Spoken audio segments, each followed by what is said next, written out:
Bonsoir à tous et bienvenue dans votre JT de l'été de ce mardi 18 juillet. Et on ouvre ce journal avec la grogne des riverains de la LGV Tours-Bordeaux. Depuis son inauguration le 2 juillet, certains habitants de Pussigny, dans le sud du département, se plaignent des nuisances sonores engendrées par le passage des trains. Ils réclament des aménagements. Audrey Champigny. Seuls 150 mètres séparent la nouvelle ligne LGV de cette exploitation céréalière dans le hameau de Sauvage à Pussigny. Christian Sureau s'y est installé il y a maintenant 28 ans, mais depuis 15 jours et le lancement de la ligne Paris-Bordeaux, son quotidien est rythmé par le bruit des trains qui passent à plus de 300 km/h. Le mur anti-bruit n'y faisant rien, le changement des températures accentuant encore plus le phénomène. On ne peut plus dormir les fenêtres ouvertes, on a un bruit permanent, on n'a pas le droit de dormir entre 23h30, l'heure du dernier TGV, et puis 6h30 le matin où le premier passe. Déjà coupé en deux par l'A10, aujourd'hui en 4 par la LGV, les terres agricoles de Christian risquent de subir de nouveau un découpage avec l'élargissement à venir de l'A10. Aujourd'hui, on est les grandes victimes parce que l'immobilier n'a plus aucune valeur, mon exploitation n'a plus grande valeur non plus. Et on ne voit rien venir et on pense qu'ils vont mettre la tête dans le sable pour laisser passer l'orage, quoi. Parce que voilà, c'est la politique de l'autruche, ils savent faire. Dans le hameau de Sauvage, l'immobilier a baissé de 30%, sans compter les habitants qui peu à peu s'en vont de Pussigny, petite commune qui en compte aujourd'hui 169.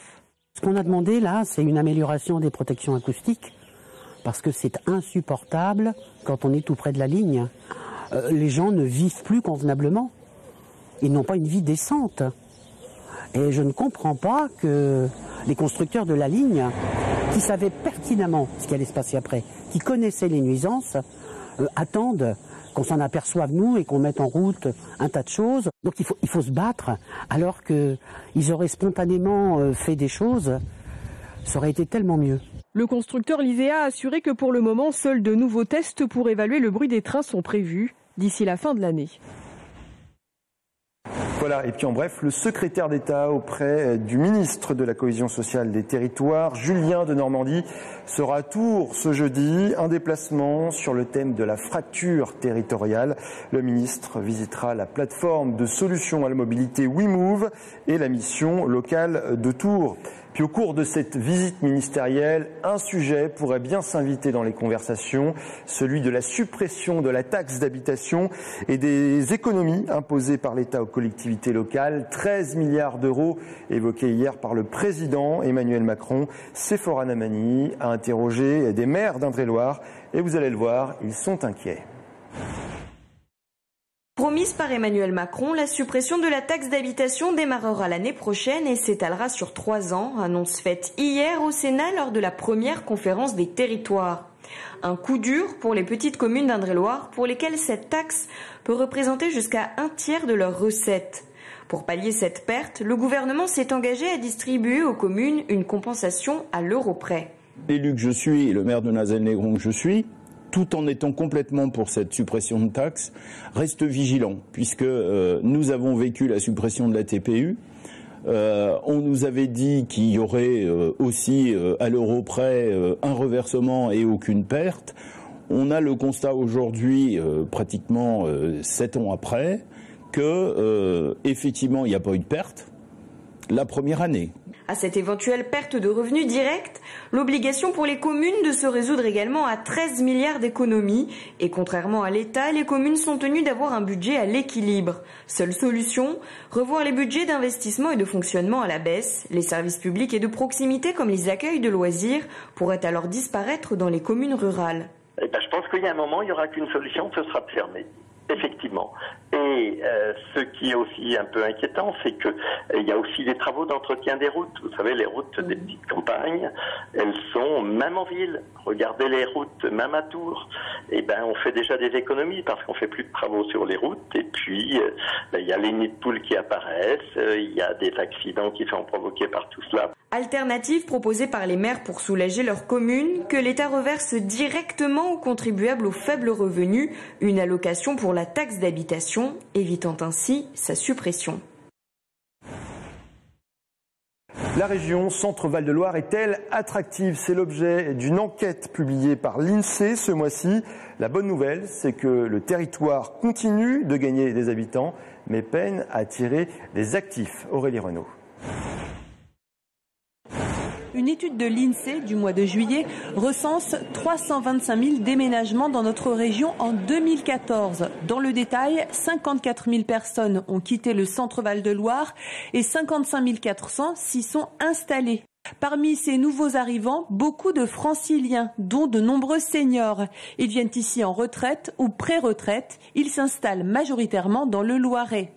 Dans son étude, l'INSEE indique que la région centre est la moins attractive de France pour les étudiants. Au final, seul le département d'Indre-et-Loire accueille plus d'étudiants qu'il n'en perd. Autre donnée, elle concerne cette fois les actifs. 31 000 personnes se sont installées dans la région centre-Val-de-Loire et 29 600 ont décidé de la quitter. Mais attention, parmi ces nouveaux arrivants, beaucoup ne travaillent pas dans la région. Ils ont un emploi, souvent en tant que cadre, dans la région parisienne et font les trajets. Nous l'évoquions ici même, 17 ans après le Val-de-Loire, le château de Chenonceau va être intégré au patrimoine mondial de l'UNESCO. Une juste réparation pour ce joyau de la Renaissance.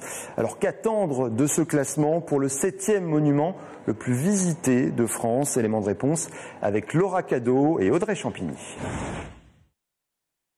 Le château de Chenonceau. Voilà 17 ans qu'on attendait son intégration au patrimoine mondial de l'UNESCO. Une reconnaissance tardive en raison d'un problème de périmètre. Il y a une distance qui a été définie. De mémoire, je crois que c'était 25 km de chaque côté des berges de la Loire. Donc c'est comme tout, il faut toujours mettre une limite et une frontière. Là, en l'occurrence, le château n'y était pas. Bon, c'est vrai qu'on pouvait quand même le regretter. Donc là, il y a un petit crochet qui a été fait pour pouvoir réintégrer ce château qui avait sa place pleine et entière, évidemment, dans ce périmètre UNESCO. Une place défendue par les services de l'État et la mission Centre Val-de-Loire. À Cracovie le 9 juillet dernier, leur dossier a été accepté. De quoi ravir les 900 000 visiteurs du Château des Dames. Le fait de figurer au patrimoine mondial est aujourd'hui synonyme de label de qualité et relativement bien connu des publics étrangers. Ce label est un label attribué de manière définitive.